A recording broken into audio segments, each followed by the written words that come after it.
Yo, my friends and family, on this fine Tuesday afternoon. How are you, Carly? How is everyone? Hey guys, what's up? Happy Tuesday. Although, do we release these on Tuesdays? Because I try and release them Wednesday, usually. Tuesday or Wednesday, or sometimes Monday. well, time is not real, so happy day. Happy night.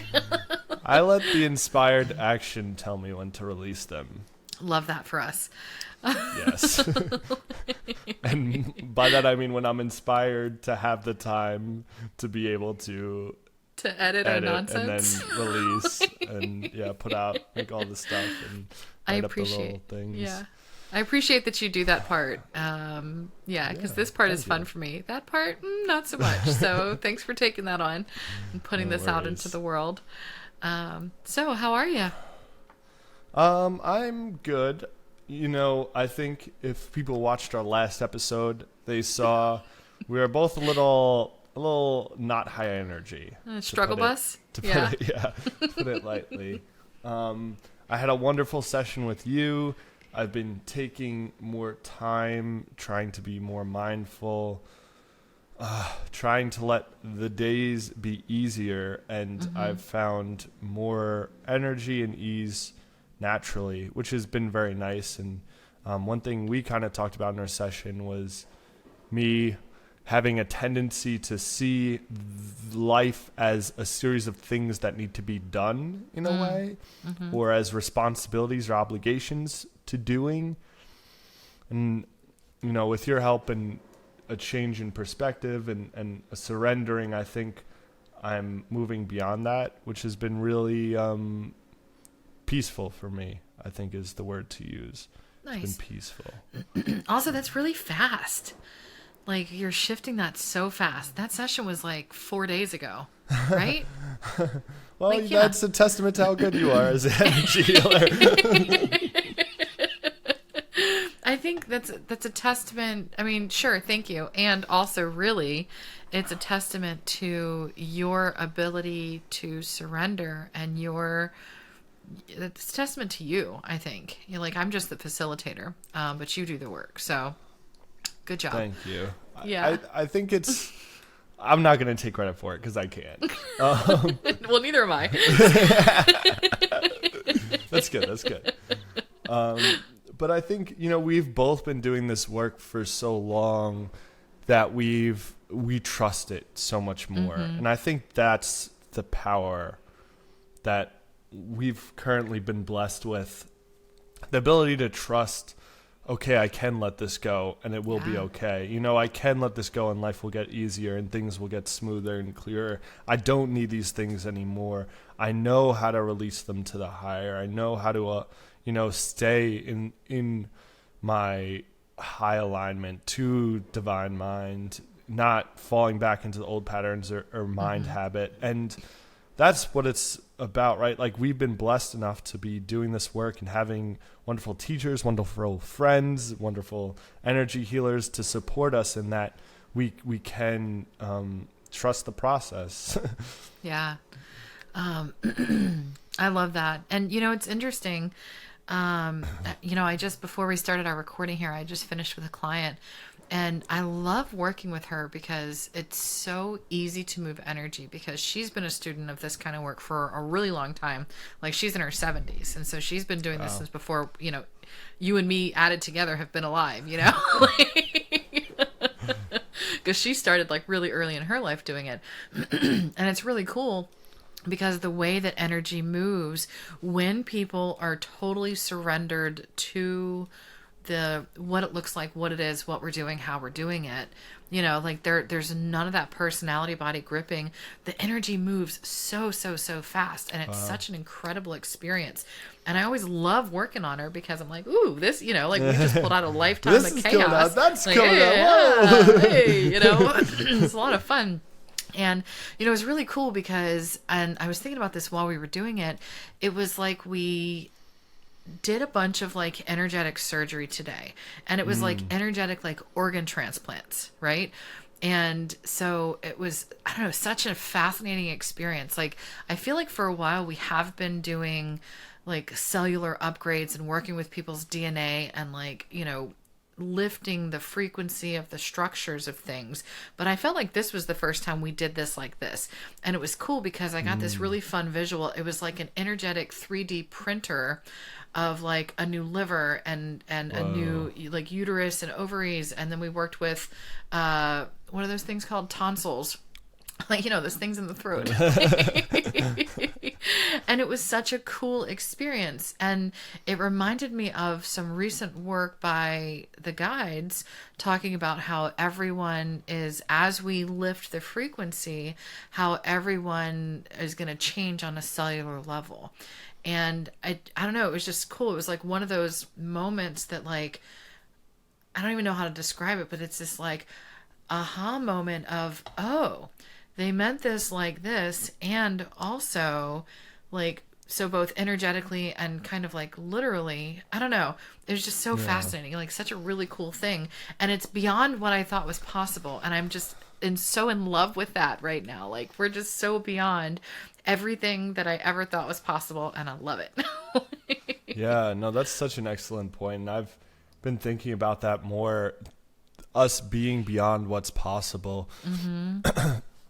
And, we recently did a kind of group fun channeling session where we all practice our gifts and our channeling and intuitions and all that stuff. And I think one of our friends asked a question, or maybe it was during the kind of lecture part, but basically when channeling, the question got asked by me, but not by me. But it was basically like, he's had this question of like, why is he channeling? Like, his personality self does not want this. It's like very uncomfortable for him. And the answer was, to have these experiences of what can be and like what will be, and these experiences of the higher. And to me, that was so fascinating, because the way I get a lot of it is almost as if someone drops in an experience to me, an experience. It's almost like a memory, but it's not my memory, but like it's in the future. And, but a lot of these experiences I'm getting are so beautiful and so outside of what I could imagine. Like, some of them are about like what it's like for humanity in the future as a collective. And I was just like in society, and everyone was seeing each other in this completely different way. And it was like, what the fuck? Like, we hear the words and we like, oh yeah, everyone's going to be like, oh, we're all going to be equal. But when I have that experience of what they mean when they say, we know the divine in everyone, we know the equality in everyone, like, humanity enacting that is such a wild experience. And I've been so blessed and like have loved all these kind of experiences that I'm getting dropped in, just like you're saying, that it's like, intellectually I understand what it means, but to really see it and to feel it, it's a totally different thing. It's like, oh my God, like I did not think humans could exist like this. Yeah. Okay.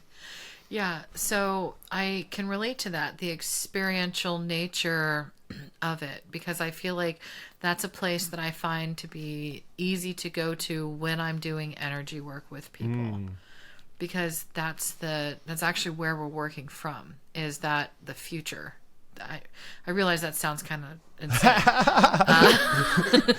Marty, get back in the DeLorean. We're working from the future. But it is, right? Because like the whole purpose of the energy work is to remove the sense of separation, return to oneness. So bring that monad energy in. And it's my job to, like, my actual job as an energy worker is to potentiate the alignment of that. And so usually, that means like tossing out energy, like bringing in different frequencies, like helping lift to like, this, that, or the other. It's like I'm an energy detective, and it's a whole lot of fun.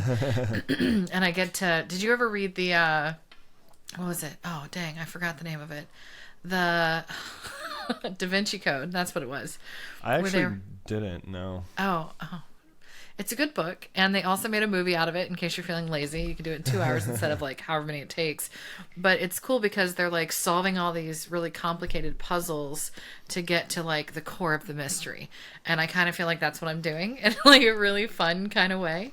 That's cool. And it unfolds in this really fascinatingly fun way. But it's also like holding the space of this alignment already exists. Right? So that's why it's like working from the future. Yeah. I don't know if that actually makes any sense or if I just sound like a crazy person, but it's working, so I'm going to keep doing it. Dude, I've already long accepted I'm going to sound like a crazy person from now on. Like, it just can't be helped. And then one day, everyone's going to see it also and be like, oh yeah, those weirdos were right. I get it right now. Who knew? Those weirdos had it all along.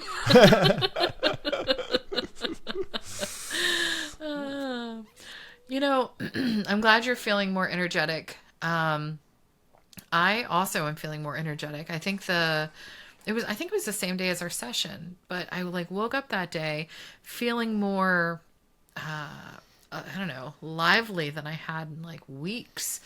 And I've still been kind of like pacing myself, getting stuff done. And I tell you, like, shit is still happening. Like, if I don't even know how to like describe the chaos that's going on right now. Like, if I were to allow it to pile up, I think I'd be buried in shit.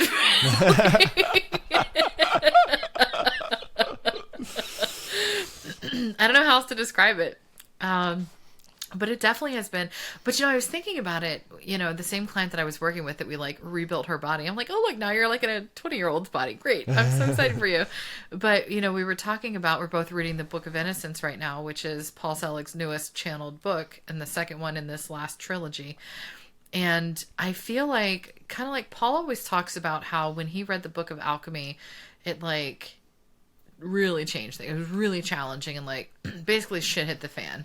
And I feel like, being there for part of the channeling for the next book in the trilogy and then being immersed in the intensive and then the book coming out, the Book of Innocence, like I feel like the Book of Innocence is doing that to me. And it's like and I woke up the other morning with this realization that like all of the things that I have feared are coming up right now to be reknown.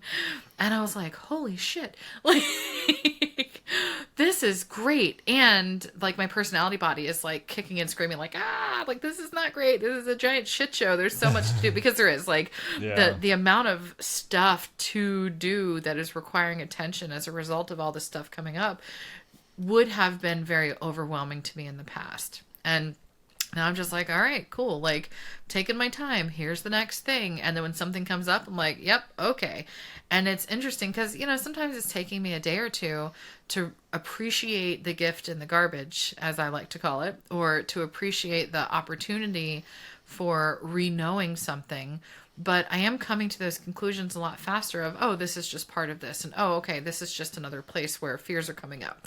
And like, oh, this is just another thing that I can figure out and get handled before Vince leaves for deployment. And, oh, this is actually beneficial. Oh, this is working for me. Oh, imagine that. So it's a wild ride. Yeah. No, I 100% get that understanding. And, in the midst of it, it's hard to have the understanding when, shit is flying everywhere and you're still just trying to duck and dodge and dive and weave and not get hit. But dip and dodge and duck and dive and dive. Are we doing poor movie references today? Dodge, duck, dive, and dodge. I love that movie. That movie is so funny. So funny. It's like low-key one of the funniest movies of the last like so 20 ridiculous. years. But yeah, after we're gifted with the hindsight, right? And I think as we continue this work, we do get the insight and the hindsight before it or during it. And it's still, hard to go fully into that and to trust that fully or to fully appreciate it as it's happening. But we know even before, right as it starts or right as it's going on, okay, this, this is working for me, and I'm not fully sure yet, but I can feel it. I know, like, there's a level of me that just knows it. And yeah, it doesn't make it fun, it makes it maybe a little less not fun, but yeah, it's kind of like okay, here we go. Like I think there's a level of surrender to it that like there wasn't there before. And I think that's the thing I'm most grateful for, is the fact that like there is a little more insight than there used to be of, okay, this is not happening to me. Like it's a total shift outside of the victim mentality into the, here we go, friends. Like, all right, here we go, So that's what's going on there. Yeah. No, I get it. And, it's funny, before we started talking today, I mentioned how I might be fostering a new puppy, which would be so exciting. But I do have a cat who is very, she's a quarantine baby, and she is a sassy girl by nature. And so I know there is immediately going to be some just natural, like pure nature friction there. Yeah. And I know that, but I also have had this feeling that it is of benefit to do this thing and to see how it unfolds. And I am, willing to approach it from the space of knowing there's going to be benefit there, knowing that doesn't mean it's going to be easy or it's going to be, super, like I already know I'm going to have to like separate them for a while. I'm going to slow introduce. She's going to be all pissy. The puppy's going to wake me up at 7 a.m. for a walk when I'm not going to want to get up. Like, it's going to be all, she's going to pee on the floor and I'm going to have to clean it up. It's going to be all that not fun stuff. But at the same time, I know it's going to be beneficial and so much fun if I allow it to be as well. And I'm not trying to expect an outcome, or I'm not trying to predict or force something that isn't there. But I do know there is something telling me this is going to be of benefit, and doing what I can to create a space where the benefit can unfold in the least friction way possible, and support the situation as need be. And, there are obviously going to be, I believe, a lot of upsides to the situation, which I'm excited for. But, it is also going to be an adjustment as well. And that's not to try and compare it to the shit you got going on, because I know you got a lot of shit going on. But just like a lighter, we're able to move with a better understanding, and one where my rational mind's like, why the fuck are you going to do this? Like, you already have one animal. Like, what are we going to do if we go away? What's this going to happen? What if Luna hates her? What, and it's already freaking out, but it's like, it's not all I need to do is understand the responsibility, and then I need to surrender everything else and do what I can to support the situation in the moment as needed. And that's it. Yeah, I love that you're doing this. And I got the same kind of thing, the same kind of messaging around some of the challenges that'll be involved and the benefits. And, I have 2 dogs, and everybody listening has heard them bark at least several times. And my dogs were some of the most challenging puppies that I've ever heard of. Wow. And I don't know if that's because, like, that's how I was still, like, learning my lessons or whatever. I've definitely asked for more gentleness, ease, and grace over the last several years. So maybe call that in for you. But, like I have learned so much from being a dog mom, and from Casey. Like oh my God, she was like the worst puppy. She like, she was so bad. But, she taught me patience, and like I would not be the patient person that I am today if it weren't for her. And she taught me unconditional love, and she taught me that dogs can eat walls, and and it's okay if they eat 2 pounds of round chicken. Yeah. Oh my gosh. She's 13 now. So we've been together for a while. I adopted her when she was 3 months old. And, oh gosh, I went to the SPCA, and like all the dogs were just like barking everywhere. And she was just like huddled up in the back corner of the little kennel, and she was just like terrified. And I was like, that dog needs to leave here immediately. And that's kind of like the state that I was in at the time. Like I was such a mess, and I was terrified of the world. And that was shortly after the ankle breaker. And I just knew that she needed to come home with me. And, Yeah. then a few years later, like, she spent the first like 3 days under the dining room table. Like, she was terrified of everything and everyone. And then she started to come out of her shell, and I don't know, I wouldn't change it for the world. So I'm really excited for you to foster. And, I hope that you turn into a foster fail so that when I come visit, I have a little puppy to play with. And if not, that's okay too. I'll just let Luna stare at me from a distance. That is her favorite activity. I know. No, I know. And I'm lucky I already have a lot of friends that want to come play and visit and support, and a great support system around that for the dog, regardless of what ends up happening. Even worst case scenario, they really, really don't get along. Yeah. I have options of, other people that can take her or help with the fostering. So I am, blessed in that situation. Wouldn't be doing it if I didn't, have a great situation. But yeah, and again, there was some moving pieces of, she might have got adopted by someone beforehand. She might have, not come to me as a foster because of this or that or whatever.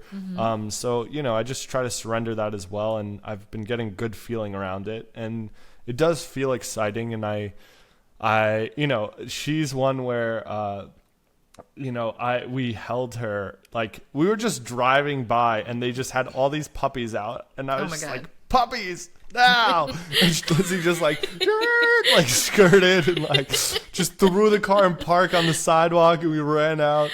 But I had no intention at all of doing anything, and I just held her, and she was just the sweetest puppy in the world, and it was just she was just like chilling, like all gentle, like walking around with other puppies. And then like she was a little nervous when we were holding her, but she like slowly like opened up. And so I don't know. I'm excited. We'll see what happens. Yeah. I could come back to this podcast in a couple of weeks and be like, oh, do I got something to tell you? Or it could be like, oh, I failed, as a foster. So, yeah. But either way, I'm excited. Yeah. And, even if it's, the experience is the outcome, that's still really, really valuable. And so we'll just hold space that it works out to everyone's highest and best, and then we'll just be excited for whatever we get. Yeah, that'd be lovely. I love it. So how exciting. Puppies. No more puppies here for a while. Like, Casey's 13, and Leo, gosh, when he came along, oh man, if Casey was challenging, Leo was like 10 times as challenging. Like, no even way. Still now, oh my gosh, yeah. So, he kind of showed up in our yard when we lived in Portsmouth in Virginia, and he had been abused, and he was so skinny. And, we weren't going to adopt him because he's on the, since Vince is active duty, we knew we'd have to move at some point, and we thought we might have to live on base housing, but he's on like every breed restriction list because he's a Staffordshire Terrier mix. So he's like pit bull. But I don't know, I have a warm, gooey heart, and we wound up adopting him, and he had the worst separation anxiety. And we couldn't crate him because he was afraid of the crate, and he would injure himself. Like, I'd come home and he'd be bloody, and but then when I didn't crate him, he would destroy everything just because the anxiety was so bad. Like, he destroyed our whole house. Oh my goodness. I took pictures of the house, like the first day that he was there, and I still had a day job back then, and it looked like a freaking tornado came through our house, and he pooped everywhere and shredded everything, and it was so bad. And I was like, oh my god, I don't think we're going to survive this. But I found a really great dog behaviorist and brought her in. We taught him that the crate was safe, and so crate train. But even still now, that was back in 2015, so what is it, 2023? That's 8 years ago. He still has anxiety, but he's medicated, and we've done a ton of training, and we do everything we can, but that's just part of but he's such a love bug, and he does love us, and I don't feel like other people would have kept him, and I felt like we were his only hope, because he was so he had such a tough start. And even now, yesterday, our electricity was out all day because they were doing upgrades to the system, and apparently the carbon monoxide detector, like it plugs into the wall, but it beeps if the Yeah. electricity goes out. Yeah. so like the battery was getting low, and so it started beeping, and I was like right in the middle of a session with a client, and so it starts beeping, and he is like terrified of beeps. I don't know what it is about beeps, but he just cannot handle it. And I'll send you a picture after I'm done because it's kind of funny. But so like I take I just like stop the session. I'm like, look, I'm sorry, I got to do something with this. So I take it and I put it out in the garage, and I can still hear the beep. I'm like, okay. So like after that session, I actually took it and put it out in the car so that Leo could relax. Because I couldn't get the back off of it, you know? So I'm like, all right, this is a problem for later. So last night, like it was totally dark and I had forgotten about it, and I'm talking to Vince on the phone. He's like, you should probably bring that thing back inside. I'm like, oh yeah, probably. So I bring it back inside, and I still can't get the damn back off of it.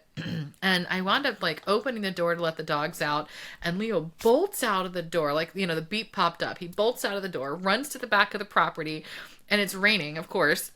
And then, like, hides under the bush, like, in the back of the backyard. And so he's just, like, laid out, just, like, terrified and shaking. And I'm like, oh, my God. And he's, like, 90 pounds. I can't just, like, pick him up and bring him back inside. So, I pick up I fix the thing. I get a bunch of treats. And I, of course, take a picture of him under the bush. So, like... And then eventually I coaxed him back inside. So I don't know what the point of that story was, other than, the dog has come a long way, but he's still afraid. Yeah. And so we be patient with him, and we give him space, and we coax him with treats, and we give him lots of love. So I don't know. Hopefully your dog will not have those same anxiety challenges. Well, you're awesome for loving these dogs as they are and supporting them as they are, and being that for them. I know their soul appreciates it as well as them as a being. So that's awesome, Carly. Well, thanks. But what's interesting? Like, I feel like both of those dogs were me, or like I was them, or you know what I'm saying? Like, for a long time, I was afraid of everything, and like I had been abused, and I had been like, so I really could appreciate like where they were coming from. I don't know.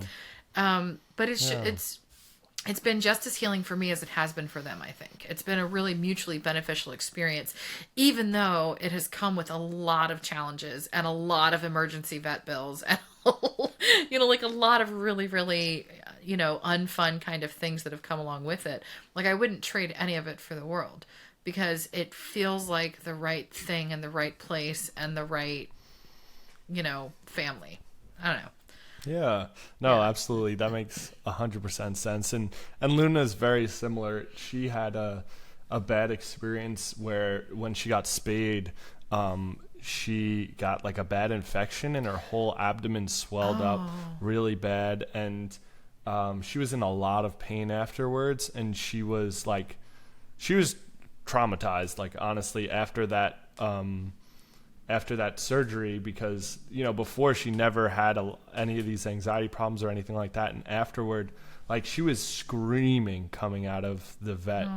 And she was immediately like a lot more afraid of people, of things, and I had to do 2 emergency vet visits after that because of the swelling and the pain.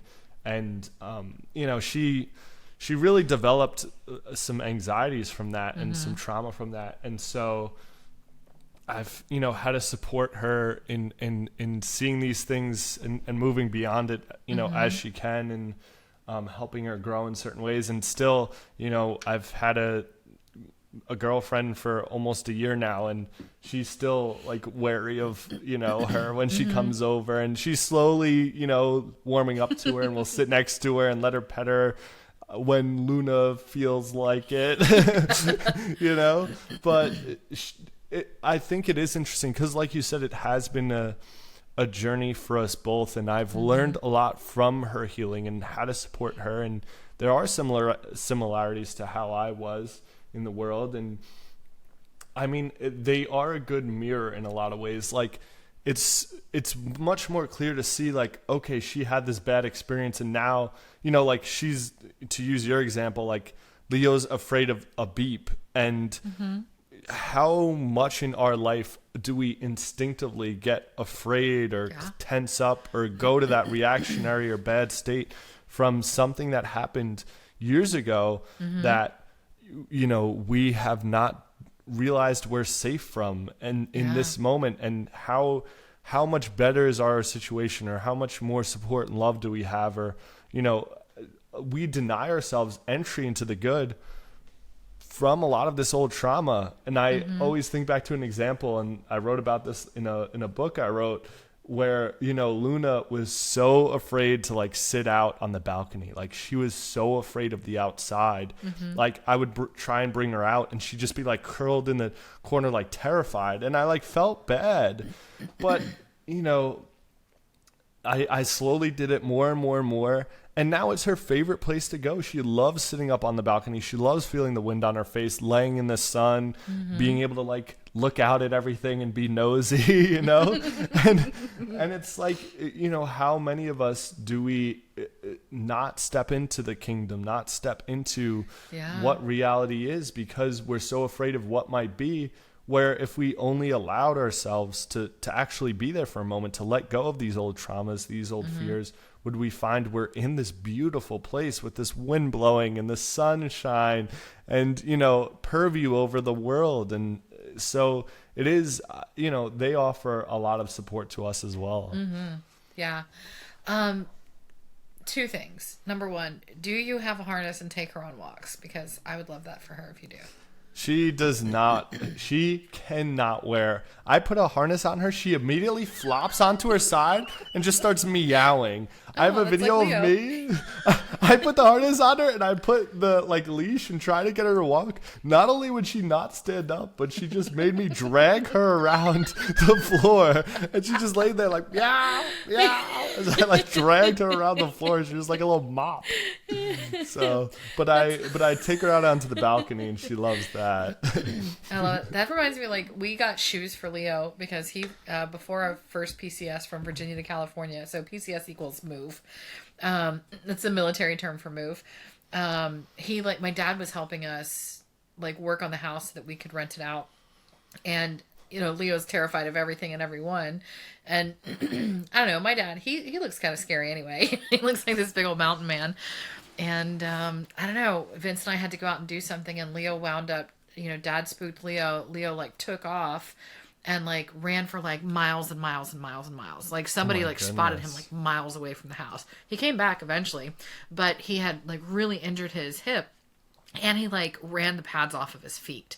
And so, it took him forever to heal once we got to California, but he did eventually heal. And so we got him some shoes.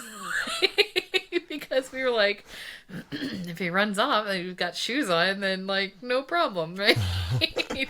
He hated these shoes so hard. It was so funny to watch him try and step down and be like, ugh,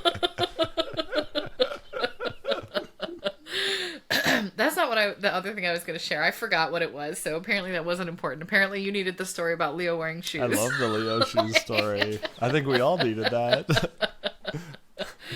Yeah. But, I know the other thing. So, when you're talking about, I can very much be an appreciation for what you're talking about, how, we get into this place of fear from the trauma that we've experienced, and then we start to identify as the trauma that we've experienced. I think that's been another one of the things that both the dogs and the work that I've done have been really helpful for, because for the first, 28 years of my life, it was, all, nonstop back-to-back trauma. And I, for a long time, there were these thoughts and feelings around the worthiness of stepping into the kingdom. There must be something wrong with me because I keep attracting all this trauma, all these really hard experiences. And I finally, and probably, the help of the dogs, the help of my teacher, the help of a lot of this, Paul and the guides really, really helped me shift out of that and stop identifying as the trauma. Because the trauma is not who you are. It's something that happened. And even those really challenging experiences, I always refer to it just as the ankle breaker. That was kind of the the stopping point. It literally stopped me, because I couldn't walk anywhere. And to be clear, like, I'm not making light of domestic violence. It's actually Domestic Violence Awareness Month in October. So I'm definitely not making light of it. I appreciate the gravity of the situation.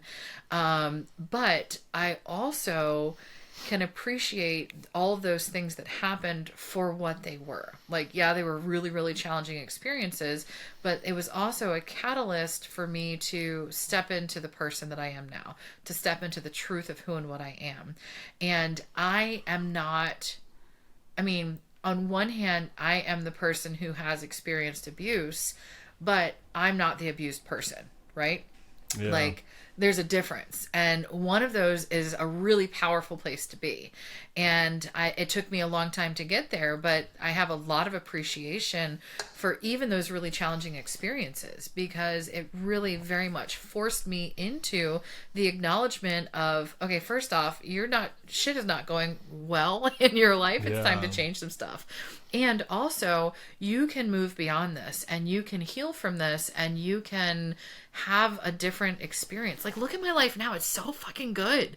You know, like, yeah, I bet you complain, like, because, like, you know, the closet is moldy and Vince is deploying and the dog is freaked out and there's shit happening with my family. But, like, in general, when you back up and look at the big picture, my life is so good, and it is so much different than it used to be. And I think a lot of that has to do with the fact that I decided that I am not the things that happen to me. And that, oh God, it's so powerful. So if somebody listening to this is in one of those situations, I want to let you know that it can change. You can change it. Even if you feel powerless right now, even if you feel like you are so deep in the mud, like, you can absolutely have a different life. You can absolutely, be in a partnership with somebody who loves you and appreciates you and is kind to you and is gentle with you.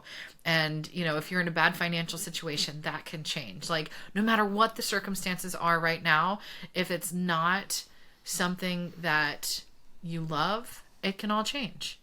And I think that's a really, I don't know, there's my message of hope for the day. No, I love it. And, again, as bad as those experiences are for us, and this is not to make light of them, those are often the catalyst for us to really, step in, to like figure out what we really want, what we really deserve, and to, recognize that the way we've been operating life isn't working. Mm-hmm. And whatever we were doing in the mind field that we were stuck in the patterns and the habituations and the trauma we were, either falling into or having happened to us, or, repeating to ourselves in cycles, like, it's not working anymore. And a lot of times, unfortunately, it takes some really big, hard events to step forward. And I know it was similar with me. It was a very hard event that, really catalyzed me for this path. And I, there were times when I was absolutely destroyed, and I knew I was going to fucking lose my mind if I didn't change anything, because, I had to. It got to the point where I just had to change, because I could not be like that anymore. Like, I literally could not be like that anymore. Yeah. It's either change or die. Yeah, what do you want to do? For real. And it's not an ideal situation in any sense, but it's often the catalyst. Mm-hmm. And so, looking back, I have appreciation for the growth that happened because of what happened. And, I offer forgiveness and recognize the parts I played in that. Absolutely. And, but also recognize that was also a happening, and that's not, who and what I am, or what, any of that. And it makes me think of like a story of Buddha I heard the other day, where he was giving a big lecture in front of all these people, and he's saying all these beautiful wise words and everything, and then one guy stands up and he gets in front of Buddha and just smacks him across the face. And everyone in the congregation is like, oh my goodness, what the? And Buddha just sits there and he just nods, and then he keeps going and continues the sermon. The guy who smacks him in the face just like, it's like, you're a liar, and just stomps off and runs off. Mm-hmm. And for days after that, the guy who smacks him can't stop thinking about that. He's like, I just smacked this guy. And it was the first time in my life where he didn't have a reactionary response. He just, he stood there and he just continued on with this thing. And that was that. And he's like, I can't understand it. Like, what the heck happened? Why was he not angry at me? Why was he not, doing what I'm doing and being the one who's angry or whatever? And so he finally realized, he was like, I need to apologize to this man. Like, clearly he knows something that I don't. And so he goes back, and the Buddha's, doing another lecture, and he stands up again and he walks up to him, and everyone's like, oh, and Buddha just sits there and, looks right at him. Yeah, this guy again.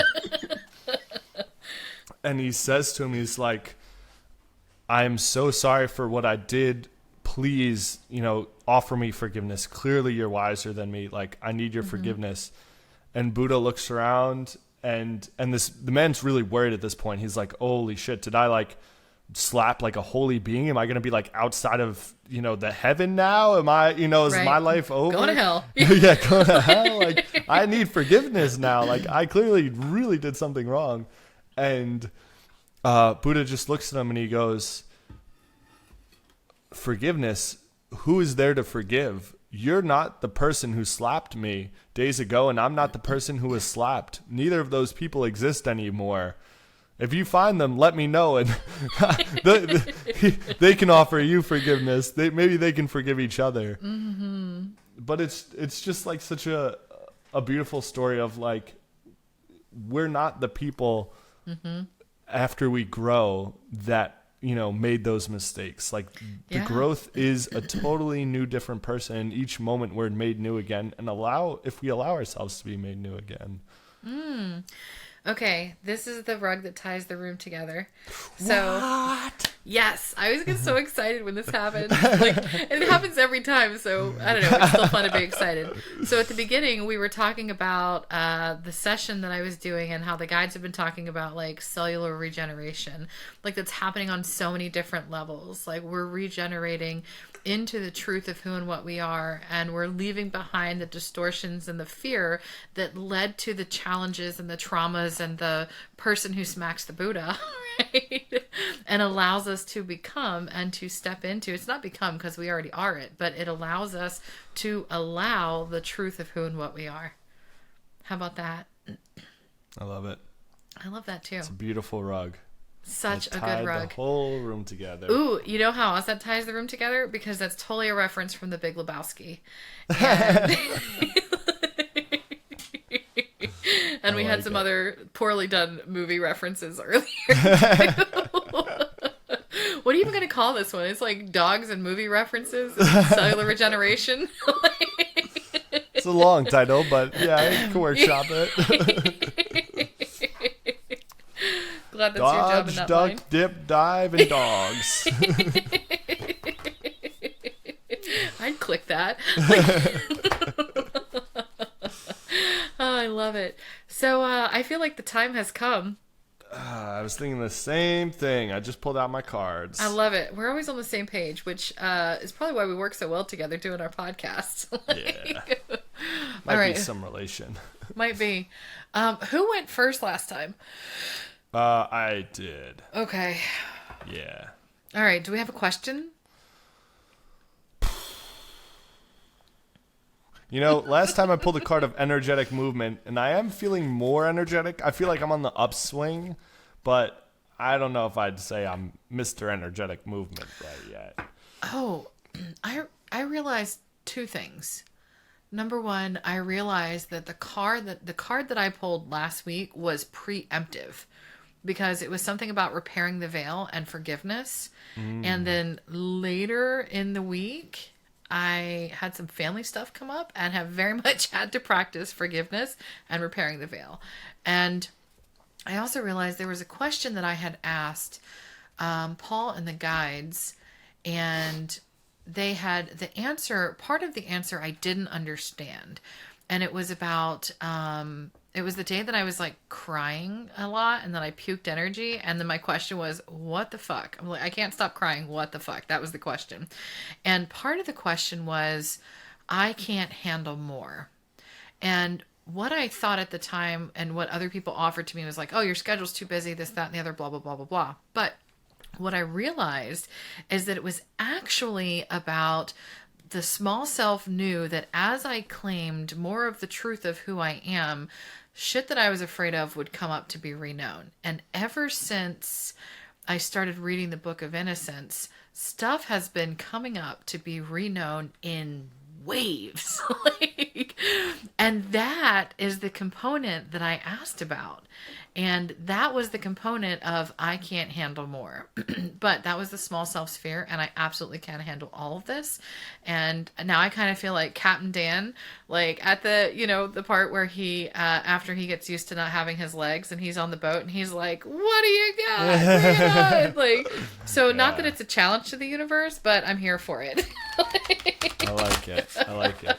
Yeah, no, I feel like that. I mean, we asked about like what was coming, what do we need to know? So I feel like that was my card too is still on the upswing. I feel like it isn't in full manifestation yet from last week, but still a helpful card nonetheless because I needed to know more energy was coming because I was absolutely pooped. Yeah. Okay, so I don't know what our actual question is. Oh God. Like, I'm like, do I want to ask what I need to know? I don't know if I do. Okay. What question should I ask? What do I need to know? I'm just gonna ask. I'm gonna trust Ganesh with this one. Ganesh, tell me what you think I need to know. I like that. I'm really, really feeling this energy today. Okay.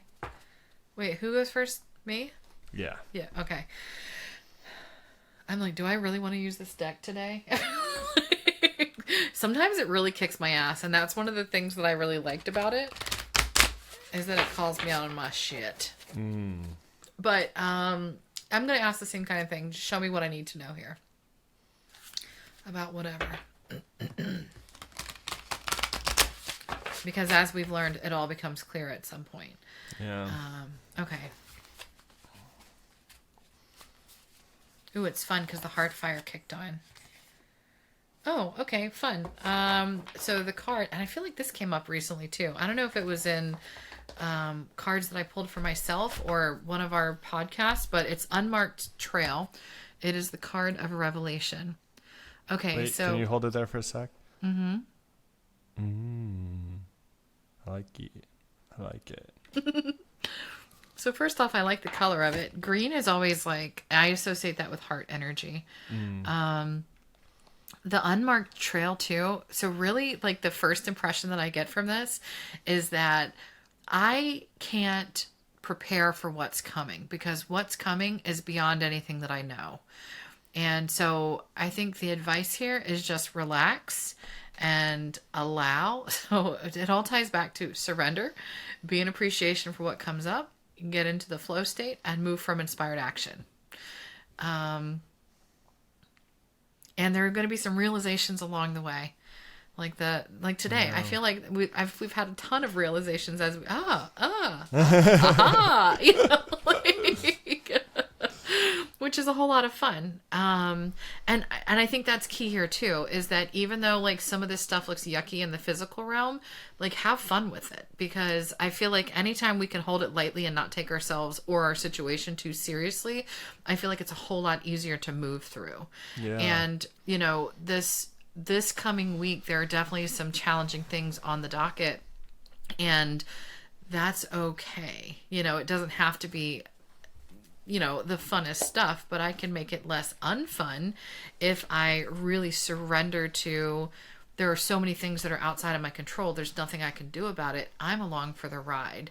And then I just kind of get to like put my hands up and go, wee, and let it unfold how it unfolds, and know that everything is working for my highest and best. And that I'm also doing a really good job these days of holding space for things to unfold and for me to learn the things that I need to learn for my expansion with gentleness, ease, and grace. So that's my takeaway from that. I don't think I'm going to read it. Okay. I also, one teaching that I've been receiving recently that's been helpful is like also finding fun and doing the things you enjoy throughout the regular day too. Like it's always, I mean, just the reminder to just find the joy where you can. And there is, this life, this could be our last cycle on this planet Earth, in a good way. And it could be, we could have a million more in front of us, but it's, we're always in a beautiful moment to enjoy this physical realm that we've chosen to be in, and we're allowed to enjoy it. And, of course we still have our obligations and responsibilities, and those are going to come up, but even making sure we take the time to do the small things that we enjoy will set us up for a better space of dealing with those harder things when they do come, and holding space. Yeah, I love that. And I changed my mind. I am going to read it. Okay. I love that you're like, yeah, whatever you want to do. All right. Unmarked trail. So an unprecedented experience, discovery, and revelation. Ooh. Yeah. You are called now to embark on a sacred journey. The King Arthur's knights, that's what they're saying. Knights, in their quest for the Holy Grail, had to make sure to take an unmarked trail that no one had ever followed, or they would not accomplish their goal. Likewise, you must enter the darkest forest of your soul via a route as yet unidentified to find what you seek. The manicured paths will bring you only temporary pleasure and later great pain. Stop it. You already know there is no reward at the end of the road you are following. You are killing time. Pause, breathe, and commit in your heart to a sacred endeavor. Vow to not look for old solutions that may have worked with past challenges. Get out of character, try the outrageous, and keep your quest private. Oh, I guess we already blew that part. Now is not the time to speak of the voice that called you to embark on the unmarked trail. That time will come. The unmarked trail can be a sign that you have already made a choice, even if you do not want to acknowledge it.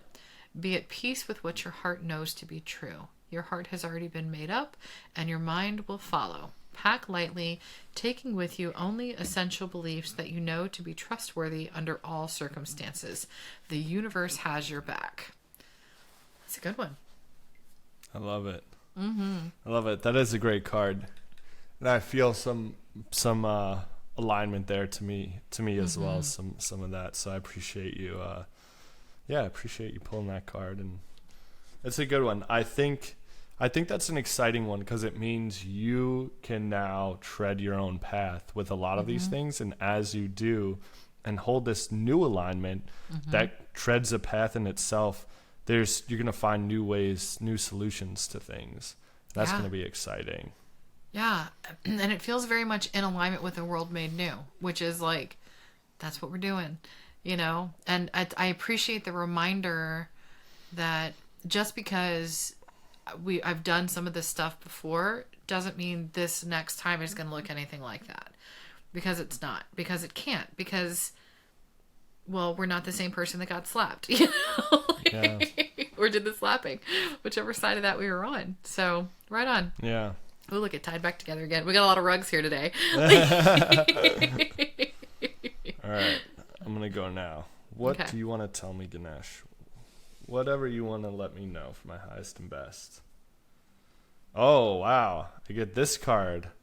Concentration. Ooh. This is the second time I've pulled this now. Yeah. Recently, right? I pulled this on, not the last episode, the one before it. Wow, that's so interesting. Again and again, I keep getting the cards of reflection, concentration. Interesting. So I wonder, what do we think it means this time around? Well, it's interesting. I feel like what just came in here for me, like in relation to you, is like concentration, but not focusing too hard. I don't know if that makes sense. Like doing it absolutely. From a light and joyful. Oh, I get it. Okay. So like before, it was very much about the focused intent. And this time we still want to have like a look in the general direction of the thing, but we want to hold it lightly. whatever the thing is. Ah, yep. Accurate. Okay. That's what I got for that. So I think you know what that means. Yeah, I do. And that's been how I've been wanting to practice being more present, where I'm engaged with life, but holding it lightly. And I think when I am able to do that, it's easy to see the inherent beauty in things, and easier to be light with myself and others in situations. And so the concentration here feels like that engagement with life in a light, present, and beautiful way. And also, when you're engaged in that way, I think the higher is naturally with you, or you can stand upon that foundation naturally. And that to me is exciting. The idea of being able to bring that in and hold that in to my everyday life, and being able to stand upon that foundation and let every moment be a song from there, or a inspired action from there. Yeah, I love that. Are you going to read it? You're like, oh, we just that. Am I going to read it? No, I've read it before, so I'm not going to read it. But you know what I'm going to do, because I'm not going to read it? I'm going to pull the undercard. Ooh, which is what we did with Reiko, and see what may be underlying this concentration, because I feel like it'd be helpful. And of course it is. I get a card of surrender. Perfect. Yeah, of course. So looking at this card, first off, it's one I haven't pulled yet. I haven't seen anyone pull, and it's beautiful.